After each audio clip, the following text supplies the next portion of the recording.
Information Center Dentrejumem, Porvi Fashion Wasata say, IBM Filling Station at Echem, Casablanca City Park by Free Tremecrum, Winner Sports Kadadrin Kokomu, or Microsoft Information Center Inform, Jakesem Information Center Dunkwa Jakesem, Messiah Information Center Oxford, Barra Information Center, Gallery Information Center Kwajokwa Pia, and Abosomai local radio so ewo info.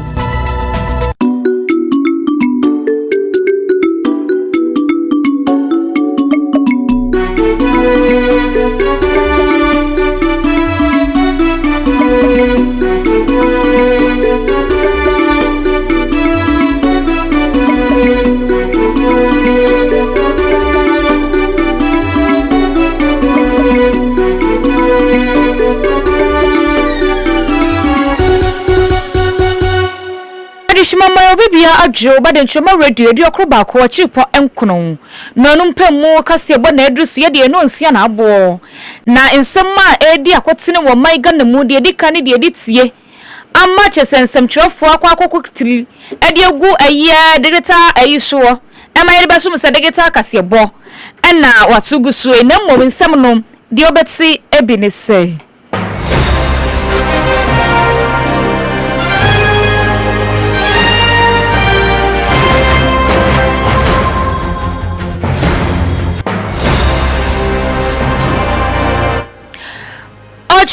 ne achashwefo eno moka so mo sese na nsha no mo beko demonstration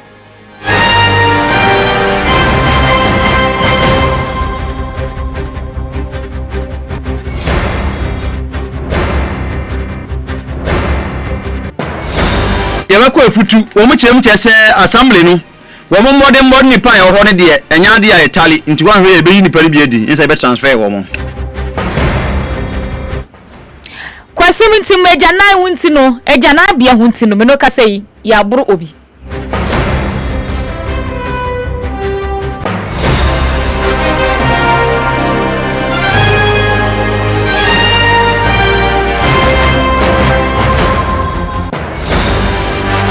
na sabra make say honorable Alexander Afenyo Akin yesi wonko pie privileges committee enim medientia na tamale nso aposi fo kwa kopie mu na nyomo makwa ho nya de ketwa kra yebekọ bono mantemu sabra make say aposi fo ni ambre pa che say akitesi bi awu ho a wo mo dwene ho a wo mo nte ase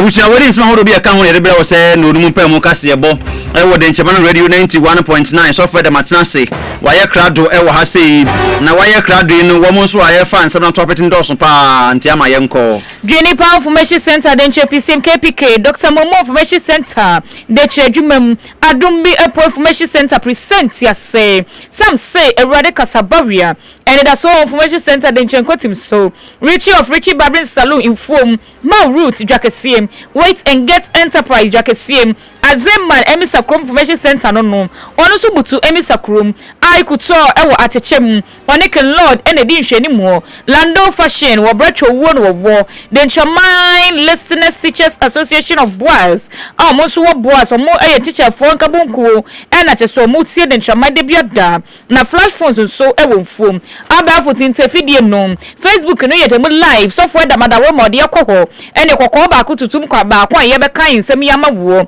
sanso da YouTube so ewo mu na Facebook no the Chamine radio de okroba kwa chipon ena YouTube so the Chamine TV na eye X no Twitter no the Chamine 1 modern Ghana no so the Chamine radio e de okroba kwa chipon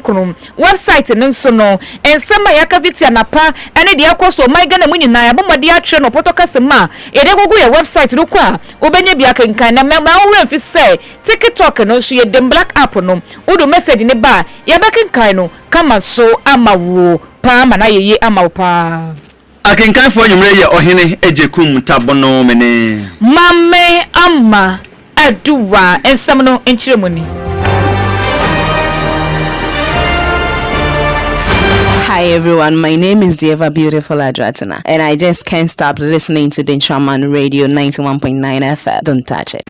My encounter was a real party who foresee a mamma, yes, and a G. Ebi and Subetimi at Ewa Yan Chiado Chiado. One more shada and Kadun Kwapa and Kaho dear. Now some 15 months you deal womb. Now, one much you say, rather the insurance or air banam. One more chim just say, I dare say, I grad diabetica. And Framan or Dame Befa. Now, for so no, I can't nearly a dear Gusa until one more. Maybe I could be an water also. I send California and Robert for Monam quiet more somebody I can afford to claim. Yanamaya. San say ebi anam framana kan duawia be hyiawo ntini nyina ya hweye ne woso mo yem wo mo ansuo betimi ato ewo mo miaye ana wo mu nkrom wonom eye enkran pumpuni mantamum wom de baka so hodomom wom ka so asa mbesa atwetwe am e de abasante mantamu e de ko keteke buase ne potem won mo sam nti ewura buase de ne wase bi e ho mfa framana ntansa ne betimi awuam e wodu nkwa wono fin sanse ne mo ma ne bohye e wo ha kuma asefo benya wodom de takwa wo mu gina mu bi ogbai aye Kus omo emfrim womo ka ho takrade omo wom azim ebenya bi bekwai se bekwai asem na mekan e wato etifi mantem omo so esa beka womo de enti womo kire se yemma yani enna ho na sa mmia yi ayibodi ni nyina nom se wo sa mpotem ho no na wada ho so se ne yebeye na wo kofi a obeka wo ho anya sa anadwe no ebia na ensuo no ene akodi nhyiamu ko ban sa so ha ebetima ha adwen ti ama yenkwaye Yonko etifidu mantemu eye ne kro popa etamale menoka say the IGP ne security operation for na bomade akopiem ho a special task force B na omkopiem oni nyina ne se okopiem etifidu mantemu wode a menoka say the yesi ne nya de keto akora mebuno mo ho ene ndubone di omafa pa ate so monum de se bi dwale bie na ne nyina mo che okora no ekoso nya de keto akora ene ensebi nsemu no modi wonye nsemu keto a eno nam suma panifo mo wo che se eye etifidu mantemu tamali bomode atro krata tetete ko ma IGP say de ekoso ne so amfa che sa posifo ene ne task force fo ni bi ama be pie patamu a ene e beye de pa de bi obi ntumi nko borem e watamare wo say okodi dwa na so ko e bibi ana so okopempompo akotena eno nam so ma che sa IGP nso bomode ready krata na so keka krata yi obomode agitum e fa che se ne security task force yi bi kopie mu ho na ne de no mo kopie mo so de nya de ketua e yade mo akobodwuma wo pa ye fi say omko eno eno monko no mokoye ene omoka sa woduo ne Black Maria yi ekopie mo hobi eno nam su na chesense mu na sebi meburu ni bi di wo ho no omomode acheche fa no mo chichi omo su na nya de ketu akora endro boni a na hwehwe mo nya de ketu a chese dosu na nu achi no mo di sa adwuma ni wie no ena eye police panyina wodi sa eye task force nanim ebomode akwa sa operation eye ASP Bawa Abdul Jalil woni samchofo atwinko na watche se sa na mo mutu inu omutu setamale hono asumdie bekoso na bambon so nsem so agira brane se ne no macho krata abra mo na mo redi mu anaso mo kinkam hunu se de ekoso na ni enyan no na se fata pa se so mo gba na mo no mo de eba ho enu tu no mo ba o na se no maye ne so mo de so a omugusuwa yesa enoma no ASP Bawa nsema wakan eni before it necessary and has visited us to this meeting to support the region in fighting the increased rate of armed robbery, violent attacks, and the abuse of drugs in the jurisdiction that is influencing the commission. Basically, we have done surveillance around this place. We know what we are going to do, and I entreat all of you to execute your duties professionally with a high level of work. That is, at the end of the day, to be able to achieve our duty. The special operations team has always been able to give us presentation, making sure that we build the confidence of the public in as far as prevention of crime and protection life is concerned. Our arrival in the northern regional capital and the various areas we are going to be visiting is a clear indication that we are DCOP Abdul Bawa our day task force nanim eko tamale ekodi se adwuma no kasa wie no na Northern Region Police Commander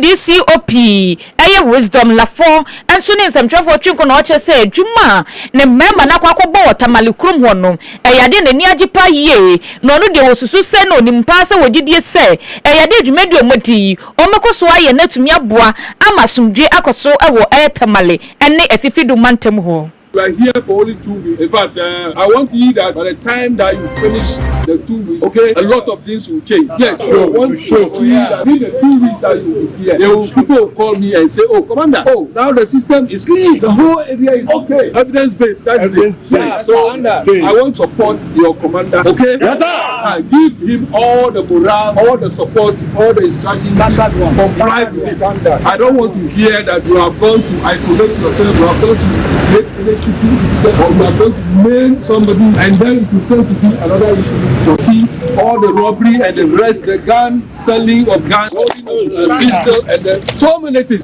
So I'm begging you, please support the officer. Yes, sir. Is that okay? Yes, sir.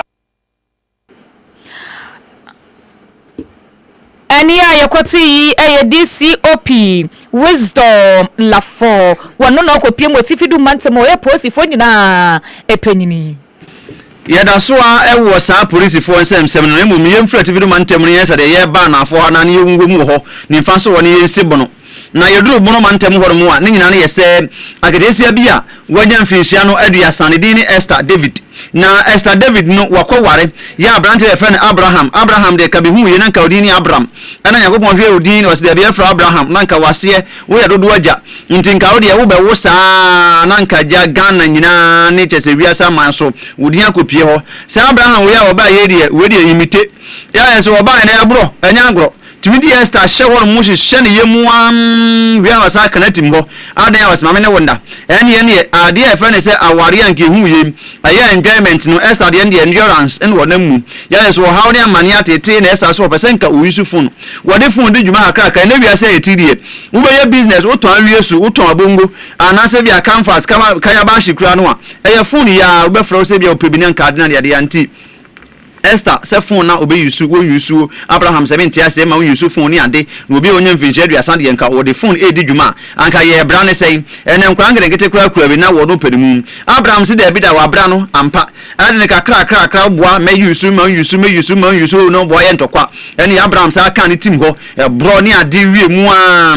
ene afi de o mo chese agreje e fe ne se Esther yi ya nka wonya wo hene ni mu adumi afi de kran na Esther da ho no wo kanu awanka bekom wawu eba sa no na no mu chenye se won so kra Esther kra no wakoye operation pan yu wo ma ye ne surgery pan ya o mu zuzu se no kra mu na mse bra ho wode nche da ni ho ntinim e kan ho a enam mu ma ne mre oyo mu wafa mu a wode ahwere ne nkwan na wone ye won potem ho chem se wo mu taakun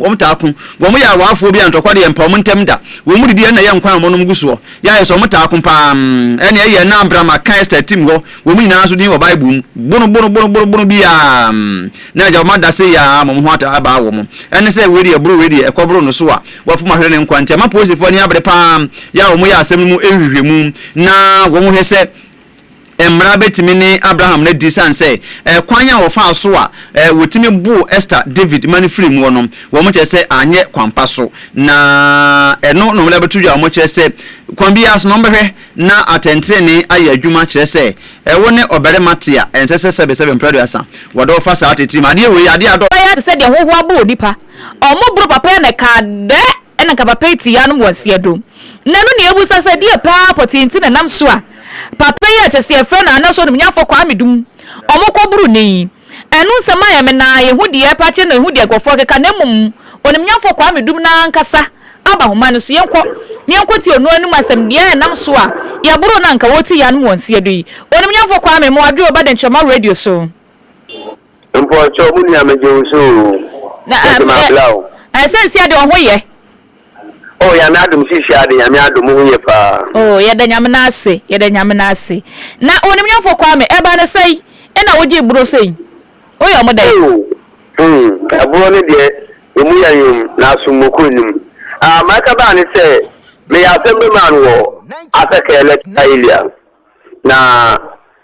akar medi ade na toilet bo ha GMPC no be toilet no na wo toilet wo de che ehina wo ataka ne nsa na ehina manaji toilet ko du baby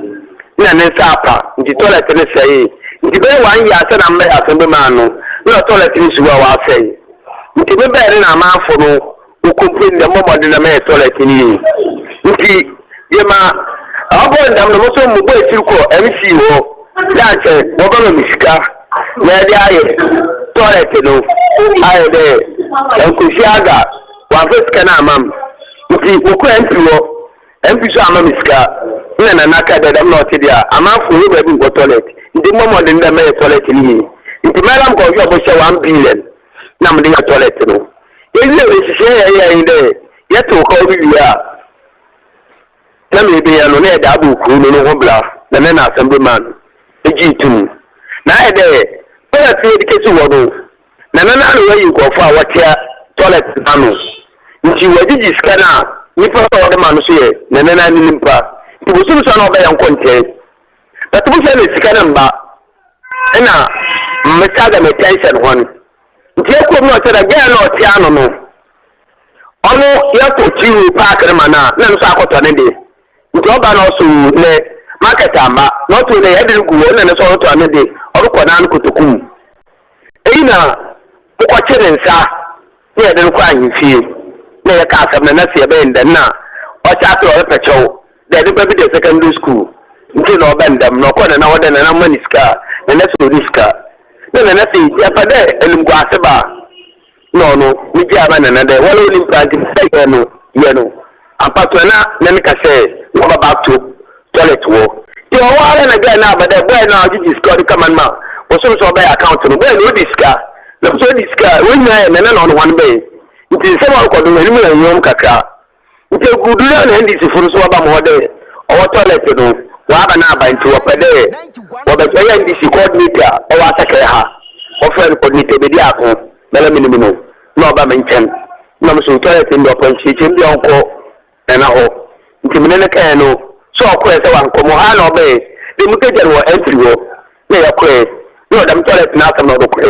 na MPDC dam toilet ndi on MP onimde assembly man no na odiska bema wodi yemi ya on na won hihye nti on MP no so obema ti so ne assembly man na telefon na ya joro wan san wi ya coordinator wa abam to coordinator nyen wadam toilet no na kiri ya iso bi ya de bo feedback na me coordinator ya be nti mo hosana coordinator na ku ya so ba flam de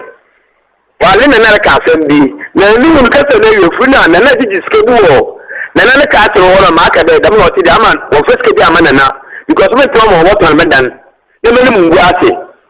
so de make sure de majiji skana ko tia bank loan no ama medan na free nti mi di de yi na ka atfunu fintian de mara mo kwatina ho ina NDC fu ko de kan ba de na ka assembly na ya de assembly no munda ho de assembly man metinam yakwa ya tanchi bi akobi ta ba de mutum kire na mama ti ho coordinator na ka asam na plan na sa to na to yi ni sefu wajem nti bo ba ya no yen na so ne sa wajem de NDC fu wajem am hondia ami asebe manam ko so bo se 1 billion na ya de no mi je mo yi na NDC fu ni se hihye ya wo de miska no bo tu ka ka no so bo tu ka ka na mo pene na te ya hihye na ando yi ne hihye na na ba sana na milimde senti bintan na riya dam no beta ma de man baba mala ma kwa ka to ma ji iska dum do tiyo ma ko no ka ma so na ko fo wo do mi yi won fu woni ma am ko tino ho andi si fu no ti watan ba bi mde miska no wa ye iska wo ti amam o ye coordinator na ru oni ma am ko be chairman wa ye iska do pro ti iska mam na ne secretary ka da sala tla ku ti suwa wenye ni yi nti yana ya dum no na abukwa mdu wenye ska be yi wo so ndi furu abre wenye ska wo ke kuri yi na ikono oba da to ti bu agu ana line bisko had go na fort ba wa na asema ikurum nti wo yo bi ya fort ba had no wa na pressure ba what mama yi na na wo pe nti obotu biska no wo tinti ataka ho asanso wonem be ye wo percentage bia wo betan wo de akam ho na mta asemi worki nya ani dia na wode ka won fa ka atembla na mfa ma lawyer no nsum na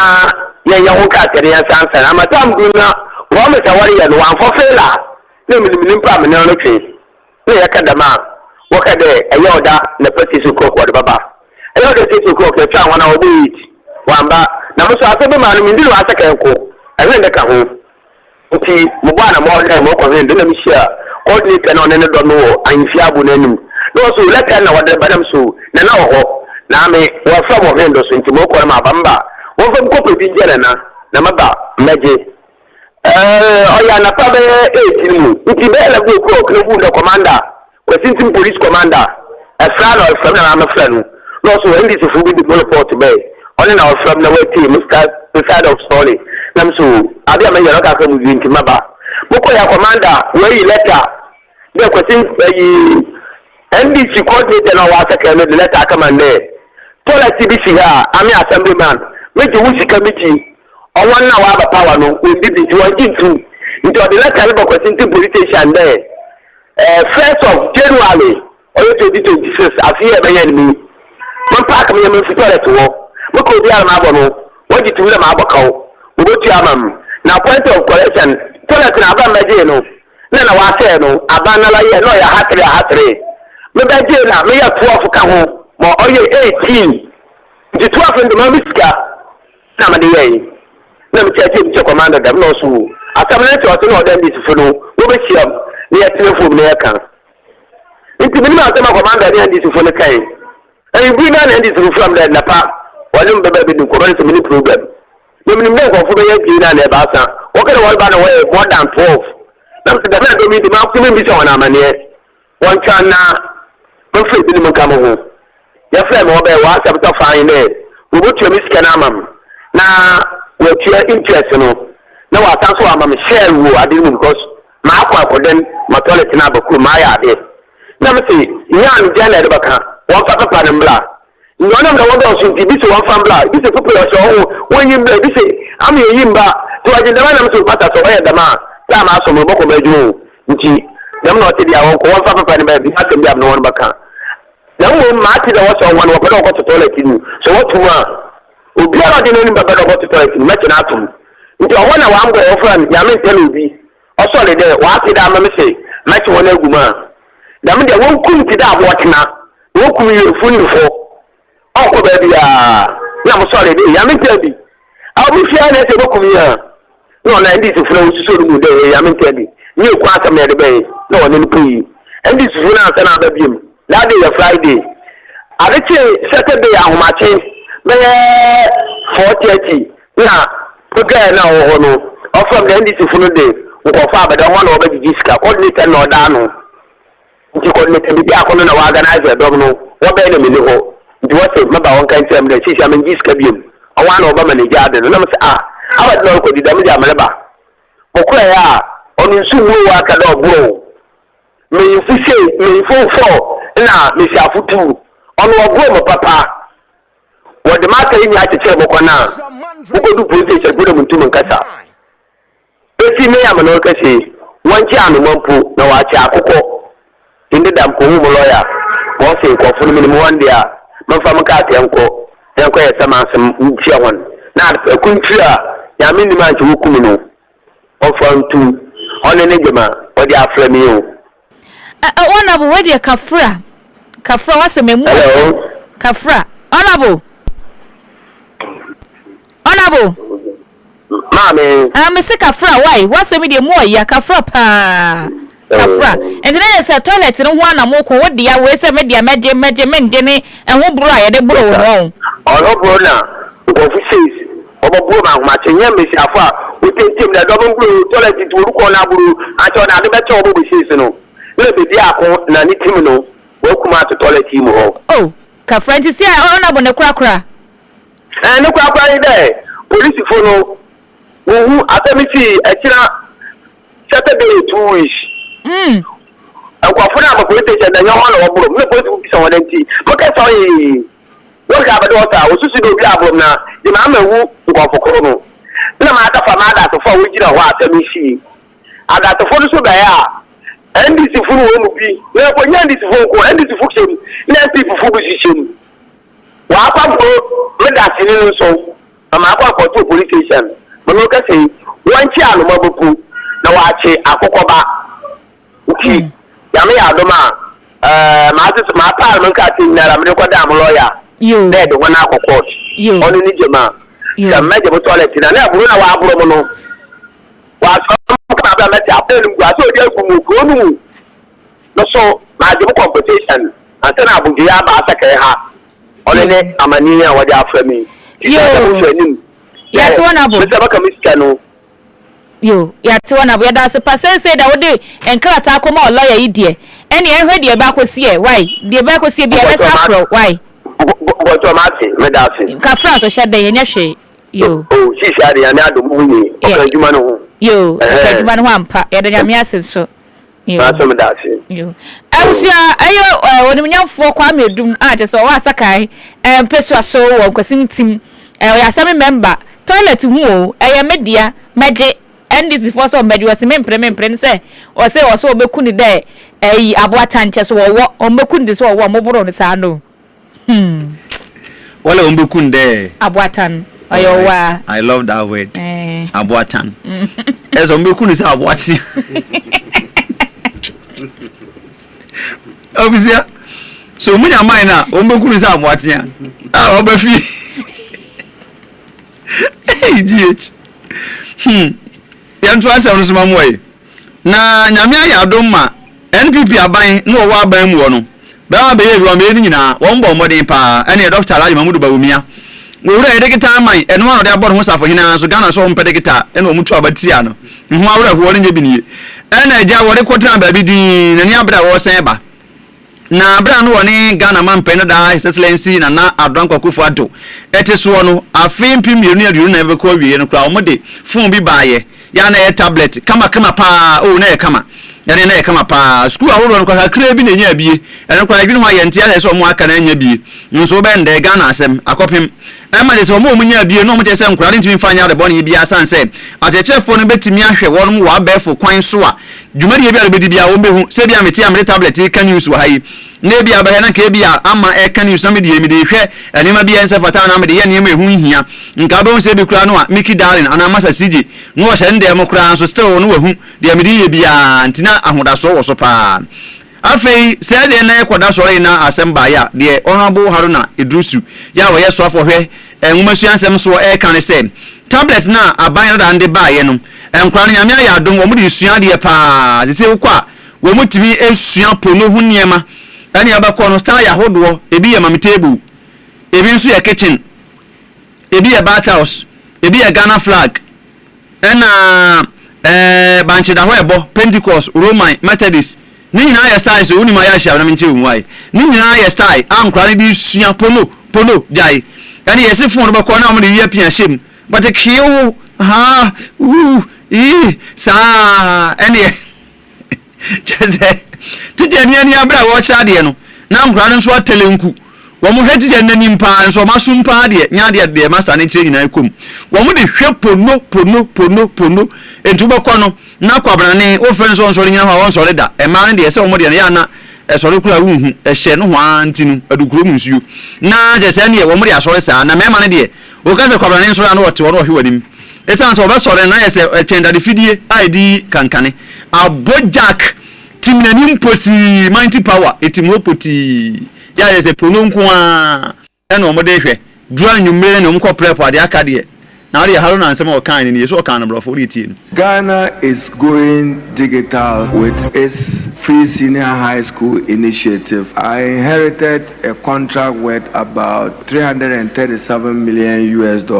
where some 1.3 million tablets was to be distributed across the country to all free senior high schools in the country so that learners can have access to digital tools. I'm told that deployment of that is around 980,000. We are through Get Fund supporting the distribution across the country. But my attention this morning, Mr. Speaker, was drawn to the fact that many of the devices are not customized and the students are using it for other purposes, including pornography, which is not acceptable. And therefore, Mr. Speaker, government is taking a high view of it, and there must be restrictions as to what the tablets can be used for, and it should be used strictly for purpose of study. The curriculum is offloaded onto the tablet. It will facilitate digital learning. Mr. Speaker, we are to be minded that when you are training students, you are training them to be globally competitive, and therefore we have to take investment in digital skills and digital technology. Na DJ Galbert ni message aba wasi na enyamia wo mu de hwe pono ya is a style sa wo mu yesua no wo sa tablet ne so no enya agro ama ye nkoi ani omusia styles omu ye wish ni na no na sa chechefo so mani abete so mo twoma lawa omo de bi omu kwagina school de mo chiro ma de na sa na mo hwe tablet so hia po no ho styles eno mo so lawa asa kamuo omunya nene dey na chese achechefo kaboko mako miensa bi omo omaiga na mu bako Ghana National Association of Teachers NAT and the National Association of Graduate Teachers NAGRAT and the Coalition of Concerned Teachers and also Trinitia Pretak almost eka ho na omo ka sei omo se ne sei na no wa fim premier na aduonu na imu na chesa ba na bra so mo no mo konti ase apam se alawe bi ese so mo twa mom na mum November busumi aye wo me mechi obo busu e wo mu yi e wa fim na ka o metua alawe sma ye ka ye nie Continuous Professional Development Allowance aye twentia ye CPDA and Continuous Development in Service Allowance ewe ya alawa mienu anka ese so mo nya hu sika e wo November obubu yi mu a afo mo so mo tiwa mo twen alawe yi omo twen November kaka na si omabo plans ene obi kura de ne bakura kwaye tele ni wose won sumu esanse na lawa na beba November ba betua de ka obi akọ free material ene emai obi kura sese ne plans na mema no obi sese ne plans nya se no be ye bronya nyina ene meje otumu na mabọ mo plans papa ni nyina emochi no plans na hye egu ankọ he na no na nkofo so matena hwa ade ne ma na omukwa controller and accountant a general department edi abase ni omebi ankoye wo maso e wase network ni bibia wo ntinu amaketu ya nake mu abosumi yo mutumi fama won eno na cheche kaboko mo buofu se o modi kumadwa omusinya do mbepre de bia da ne sei so mo plans nyina mo plans a hyegu de no mo mprekuna abasa na eni a cheche fo ni bibbo modi akodwetwe nkomode chamaka se abasa na ye ntena se ye ni omoko hwe nkomo ne ebuso nse so omuso mu ne se mo se hyamame menu kase kura me ba pa omuso bubu ofunti se abayi ne chese ni controller department for momadi anyo mu chise yeye ne chese bosumi e ba bezi opane mama afom ska momodi e no mete no mabako ja na mbonte so teachers Wala watu di amanda haya. In fact, enye abantu so da person si nya mini pants so person si enye. Si ma yehu de ye. Yes na so mo moda. Ata mo ya maye no. Umanyi so anya sa dia. This is strike ya. Leaders in fact, omo adu disappoint ye kakra. But do maybe anya omo a. But yes say do ma kan yati. Ya hu so mo kasa e wo ho yati. But ye rezo se nya mi adum na se ta mi so. Me mo wan fa ma ye ndia. Enye strike anya omo na beka. Enye for was here. In fact, I'll show you Obama Bayanya promise because we all know the government by no Boyadi or one nobody will come with so. I went on now, I'm a teacher for one I disappointed. And from communication I control about we expect to see it reflect December pay slips. And yes, our party Xmas in the end. I said, say Abano Wadada September. Obi 2024 obi tia my September won tia o ka say November obi tia November won tia enti da ben obi tia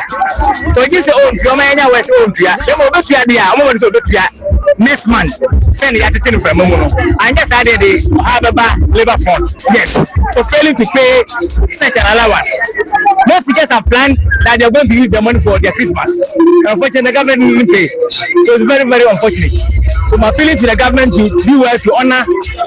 his promise. Otherwise, and way a church for no omonia bede papa omonia bede say momo I had the money the ombeko na nti we nye de mo we nye de we so mo bo ayiku asana mo boto nga we we warm up tonga na na ebo we chiri sa no kofu ni de mo de baby enti no central region ye ku as finfi mantemu na won finfi mantemu no na soafo a wo hwe mantemi mu no eye honorable eduamwa ochire ekopeni won na ekasai wosna no wona mo na okonsahwe special visit ewo ewutu senior east mo ba kai sa ewutu wono a na sa abre no COVID-19 by police ni kan say where are you going? Are you not from ewutu senior? Are you not from ewutu? I just say COVID December you nya agro enti ewutu senior east municipality and I just say asemu yesim what I say wo ko ho no wo mo nipa wo mo son wo ho de ma ban wo ha ne aduonum enan 154 staff and na wo mo ho amoye adwuma wo assembly ho na wo mo adwuma no any procedure eba je say sika wo munya ewo assembly no mu anase municipal ho no nukure nie en nipa ya adwuma ho ne de emfa kese nipa dom ne guho no mo guho yu se mpempana fifiri okuku ase enso o madwuma nso ani baako na eye ekọ ochipeni aka kire wo mo se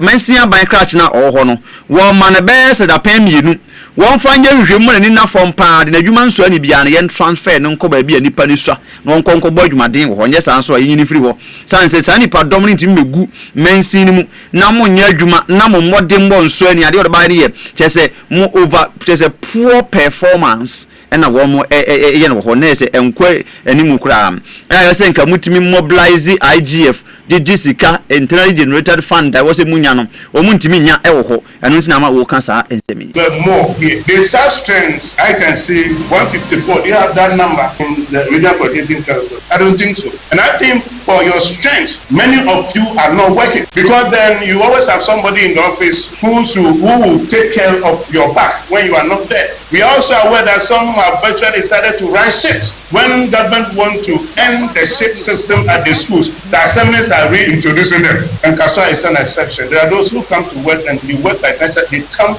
and in 2 weeks they've not come before. But I want you to look at that area. Let's get them. We have the information, but we want to get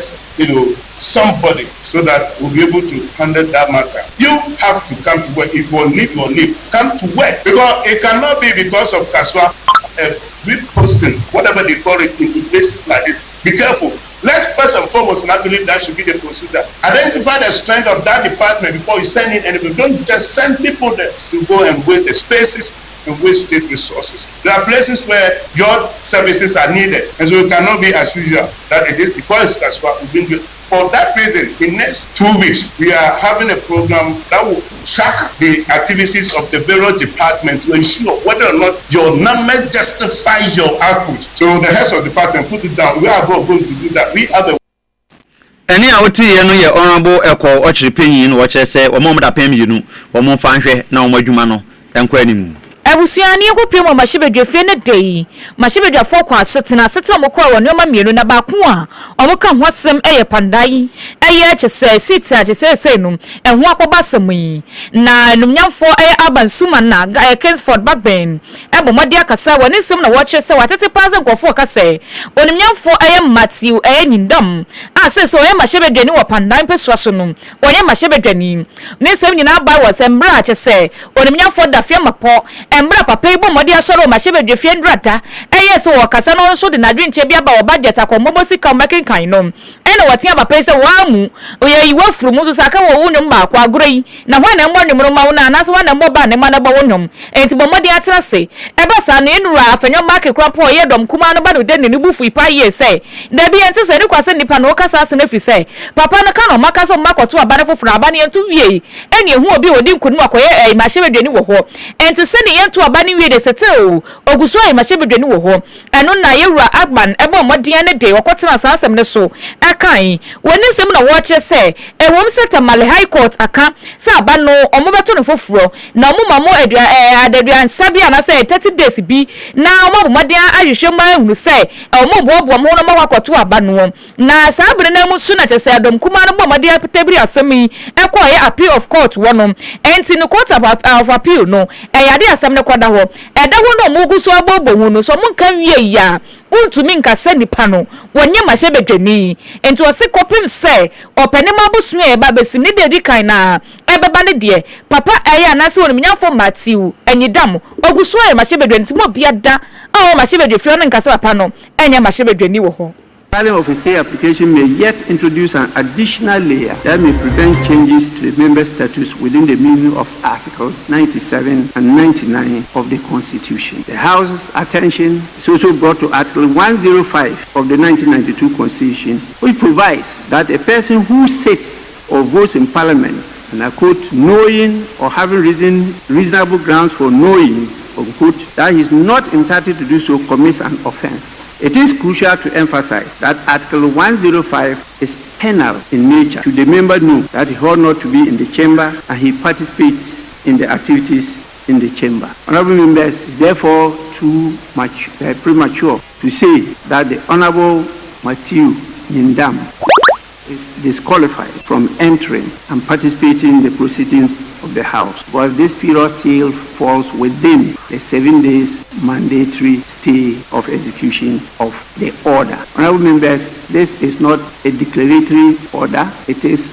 an executive order that was delivered by the High Court. And so the honorable member is right to have been in the House yesterday and to have participated in the proceedings.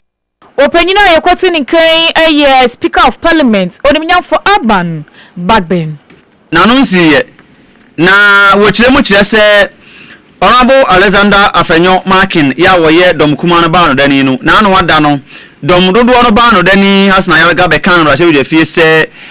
anamo wotuye ebra na wormko ECOWAS Parliament meeting wo Port Harcourt na wormko duru ho no mu a na Honorable Alexander Afenyo Markin eti ho no man no adan woye motia woye bosom ana woye saman ya obi a ye koye ni wadi nkra wo se unkobi gedemise wo fie yekoduru ya warim ni santan na wo ade na wo de nante na wo hwemu sa nso a wa ya de ana entieba na sa no contempt na wo mase ache no a enye ode ne ba mra se bidwe fie ne wo mo atena so na Aban Sema na Kingsford Babin Right Honorable Speaker HM je say Afenyo did you do that no was it was it no was it an e privilege committee why ko hu omu na nkomo bia ho no omu nkodi na wa wutimi de to ho twa wo flight koduru wo no abra yense menko bia wo ko ye na besa wo kire sei enti no ko ne ko hu wo no wo ko asem bia wo ho a wo mo no be kan say dey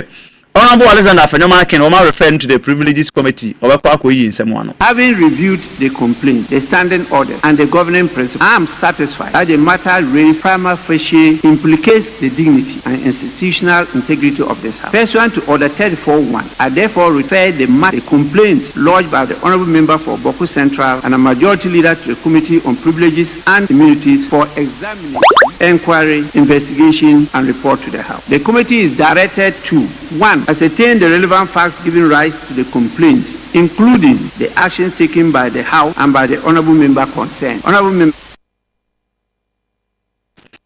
Weye Honourable Aban Sema na Kingsford Babin Right Honourable one year Speaker of Parliament now this watch change 70 radio dom kuma na ban dani ni wase onko saa tumi ba sonko nu a obi edi nsamoni bi wo mrahye bi de fia ye de wono ko omanim no onko ho na onko yi nsam ano na afi no omuntu omo ho ase yie pa de ntia otu saa anamo na mmom anwumre mame nka asem bi nkyira wo nkomo we mini wani ama how pa de nchaman Rural Bank wo musika asem ye kama pa bank no nya agro wo mo no de nchaman radio de nchaman Rural Bank ya na mo aba afoforo na ya na mo hyede dem no ba de nchaman radio nya hwe ba haye ye be kire kwan mo akọ de ne nso ya na e ba na sai hu nsem bre nti omo no wo Canary Road ya wo Central Police Station ena wo wo Canary Road babi a Itewia Mensa Pharmacy e wo no ena Itewia Mensa Pharmacy wo no ananse Cecilia Maternity Health Center e wo no wo mo ne bo ho pa na wo musika asem no de eyefogo wo bi account ho abosome me yensa wotumi gina so kra na waje besia wo mo hwe kakra wo mo ne nyini bom wo mo nyini nyaye nso nyini nyaye nyini nya wo mo da saa na tie ase mi so ase mi ntare bi wo ho mo mi nyini na nso so no nyini jame di se me de che ase mi na me fon se senyu entinu wo mo de ndisa ada temia wo mo ne nyina bom akama wo musika asem ye kama sesusu na besa wotan gina so je besia savings na wo gina so waje besia eye sika botni bi eso emu odu wo ya adwuma bi sika ba wo sem mu odu pada ko wutumi nya besa bi 1 billion wutumi nya besa bi 3000 30000 name ne ka ho sa no afabra beto ho na fa ye investment na eye for higher interest ade ba ko makoma to me yem wo de njema Rural Bank ho no for higher interest nti usika na ade akoye investment ho no sika na ade da ho ne so ho fefe ho no a eba no eye emo ho mpre 9 wutumi ye no kra sa de ye adwuma wo fro kra man sika sa aba na sika botin de da ho wunya bank bia ha gese de njema Rural Bank nko a na abenya ne sa nti na meka se ye ti kro mu du nkwa no fe ne yenim dada na wo ye ho a wo ba no na ye wo hia esan se wiasim omani be hunu bibia na ye ho be hunu bibia na ye omani kire enta ye kan fama wo ye mobile money services APS link ACH eSwitch MoneyGram Ghana Pay Unity link na rare pon ye fa to nkra controller e be sian ma agric term loan na susu loan funeral loan bano agric yi loan ni corporate loan ni group loan ni nyina ambra 0303 981 229 0503 230 233 na yenye woso obohu yan ewo ayamfre o si fast food hwe anim ho no a ye ne ayamfre run about no so wan de wo na enesewia nso so free de nchema wura bank a woni yitewia mensa pharmacy otuntondro bi abi okwa ene Michael Herbal Ointment isi de bi wo ho ya nampa Michael Herbal Ointment pompon na ntema propro ne kaka wurewure a obo a be yi ntem kra kwa na se ya okotobi enura hodo aya ba wi ase bi duro ni abrofo duro nyina sebrotonim sanitide inhaler tam so lesen kwa mesia na ase na jeze cinnamon trees cinnamon powder amoni ade nyina tuntum bi duro bi a doctor atrama wo wa na wuhia wo mu amoye nurse for na doctor for na mo pay bi a test kit mo sa no mo ne yimpa ne ni nsuo ni ade ba kwohwe obi wo fie no eno se nyina no wokwa won se beka bi san so na be se wo ye test bi akwa be ya ma se wonyem se nya wo mu test bi ano wokwa no so na se wi ada mike mbehwe na o ma ya ma Canary Road ye wo ho na wokọ atechemu nso ai ni St Mark Hospital die no mehwe number be frɛ na se wi awoso no enie wo be se wontufo wo drasto bi abese wo bie ana se bia wo hi ambulance nso kura de udwuma bi ya no a frɛ no a number we ya 0244 662502 0244662502 na woni Anastevia enin kuma wa ben pa wondrum ene yensan ho da na Jasby Farmwork Depot fa nine fan choko yogo na fe no mango ni super yogo mu ne ewo ntontura mu ne ewo bokiti mu ne ewo cup mu bonsuo mu ni kura mu ni ade choko fan flavor American 500 mg ni 900 mg ni ne biaba double treat ni ne de begum strawberry vanilla lina ni de begum ma ne border fompa mpacho hwe ewo infum stadium ho no a stores na o masinum ehwa na Jasby Farmwork Depot ewo ukotubi na akoto de begum ma ntu wunya mfaso bum aye se boa pa returns nso de kwa woje na yese ode aguma ma wonsanse ni ma no de kosa no a na nse awia bokoko awia no ukonso na fridge na nnam nti adna chine kama chenbo wi a ebeche pa ansana nane nti ko na mo mutu Farmwork ton nyina mo kojibi na mo kojibi ngu fridge m na mo fama nkrade ndi obro nyan na mo ko to drink bia ma nkrade nya diabetes number ni 0243 214089 0243214089 now ni Jasby Farmwork Depot eni nkita ho yenso kama pa kinabi ni ayarahwe ni se free with risk si na service na ya jonku chepe wo sab mu brobo na afi num wakoma ahrawanye na mpa bi so de kanam ho eye nkwan bajo ko wahrawo nyarwa nyina be hwe whooping cough ubo no bo wa baka se bi otuhu kpun sa ubo ade chi abonso opose ni no kwan ni minim no wansi no kwan ni minim se kusi o kambum afi wi an won wansi nti wase yankwa ehwim yemfa nkwa da bi na stewi a wona esa kodo hwe o kama pa wo mra fie mehwe obeye ubo no mu ado yare pia ohun a ma mu ne yare ayi sa no consenti oni di ne kom de no enti mpacho enko empia bonten sa frɛ ayi Dr. Kinsinimo no wo mra fie mehwe wo physiotherapy o abaye no fie home care obehwe wo care na fie no clinic on the hill won nko na hebi clinic on the hill what is here ko won kire wo enti online consultation enu say online be say we consult no be na fe nutrition counseling nyina the mam to because din ya bane no mon kwan ne ade na mwaw na ho nye den nye ba bia ndade bia na ko ma waduru bi won mo timi tu fu sa udi so abon sa ho den won complete healing e ne concern atechem adu brothers dynamo blue and white pay pharmacy in chain ho 0243 933-472 0243-933-472 0208-621-368 na Dr. Kinsinimo enhwew kama pa Rush energy drink ne wanya bianom ana wanya bianom Rush energy drink ya kama pa mpacho babi agency wom vitamins wom inositol taurine na caffeine wo munyina wom atese we Trillium Industries no mori aba as energy drink ya kama pa be ma nom oba nom obi anom adisa aheta mo obi anom and drink ne mpacho obi a obese otubi ton a eni 0322 190877 0322 190877 wunya bi na wono mo eboa ma nya wode sonko de ye wadwuma na mpacho aduro bi abadwa so pebinom ye fe na gan Semens Vital Herbal Mixture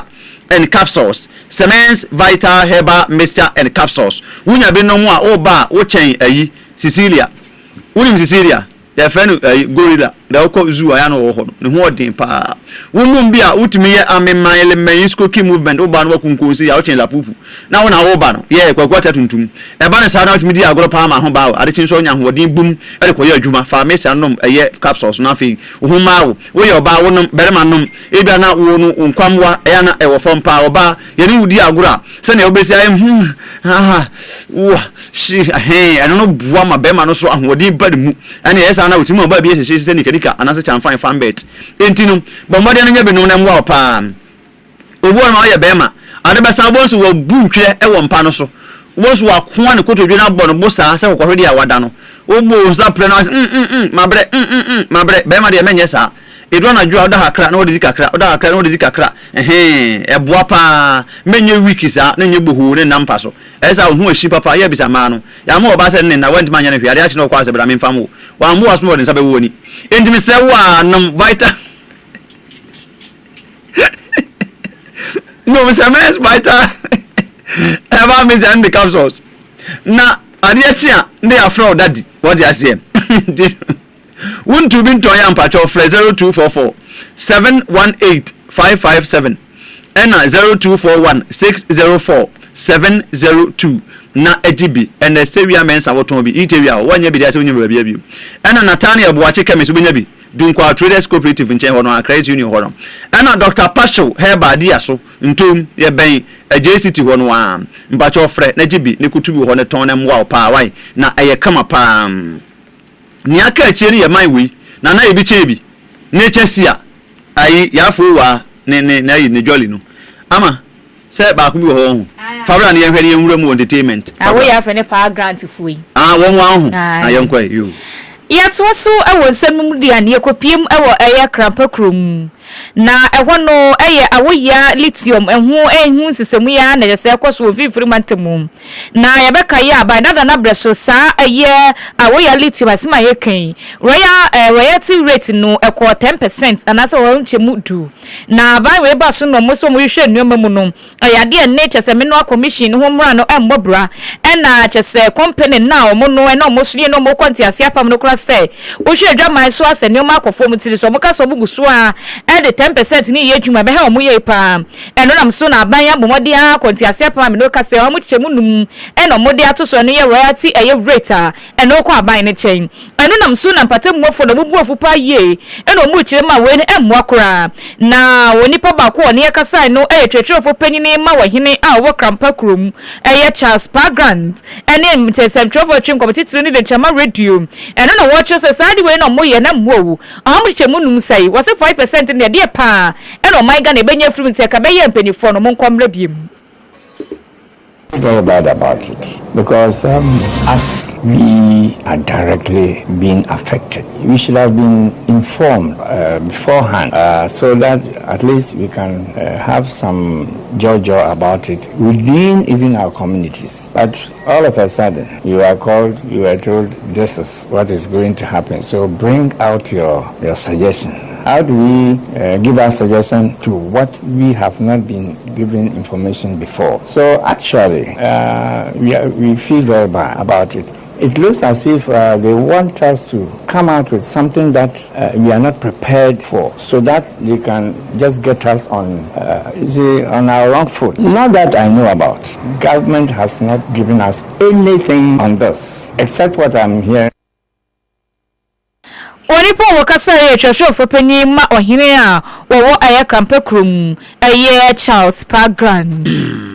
yanto aso ne fa akram piece ma wo nanka yenko ana yenko ji animra ho dia yi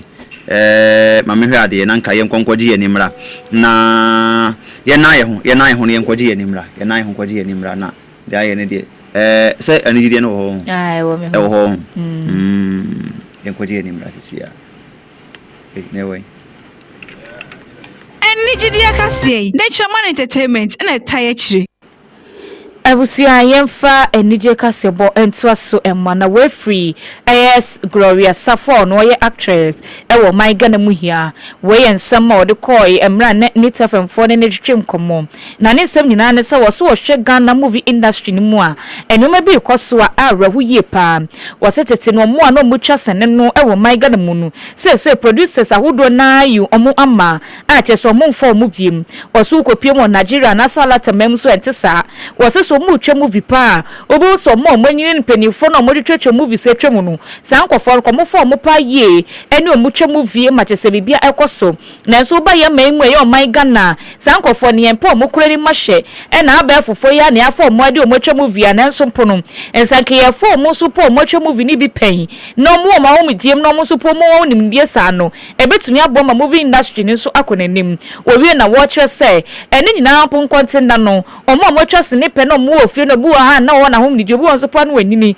ni fie na akonanim so pa obu na hode ni wosa na nso skasama ye bibia wo no asa ye na ye nia ama omo titiru ni movie industry for no osesa mrewe ye mra esefata sa nkofo no ye bomode ebo wo ewo kwan bi so esese ye boa osesa nkofo no kanetete na na movie ni woso na no mu twa sene ne ahodo no na sikasam ne mu hyeda enye duru saa ente se ne de ya sikasiri mu ye duru osesa nkofo ye sese ye hu omo ne ye nia ma ye mbu won biem no sa nkofo na na bi e kwan ma omo a ye fro no actress eye yi safu yi ana Gloria Safu so ka ho bi eno mbi e kwan ma omo enti se eye producers ni movie industry penifo no ebe yi omani amomo sa na se enu entwe ye na emom ka be ka Ghana fo no omu sua alatafo ne pa na na betumi aboa wase sa nkofo nyina mpo be hwempo a akora keto po wa hwere movie pekro hu kura na wo bomode akoto ne san se o sa nkofo na ye bi pa wo my Ghana mtitiru ene movie industry ni to no de ene se ma okanyina ne se ne Nigeria for movie industry ekoso no tetefo no bi eka ho bi esansom do mu nyina abata omo ho ena omu di dwuma no enti ka be nka yenso Ghana movie industry no omunye sa na omo mpu na omo yi movie atwem na omo ho jem na omu ni ahodi bi no omo so mase wo sika fa bi se ebu wo ho mo kire ne nyesa omo mba bi ena omo wo no mu du ba bi omu si ya enka se me komuni bebia omo so ewo ebuso we yensem a Gloria Safo ya actress de abetudwa yenko agropoma ne so embra agudie mu nsemi de ntraman sports netechri. Okay, yeah, so maybe a cover na yenchacho bibia yatra se kansie mu nsem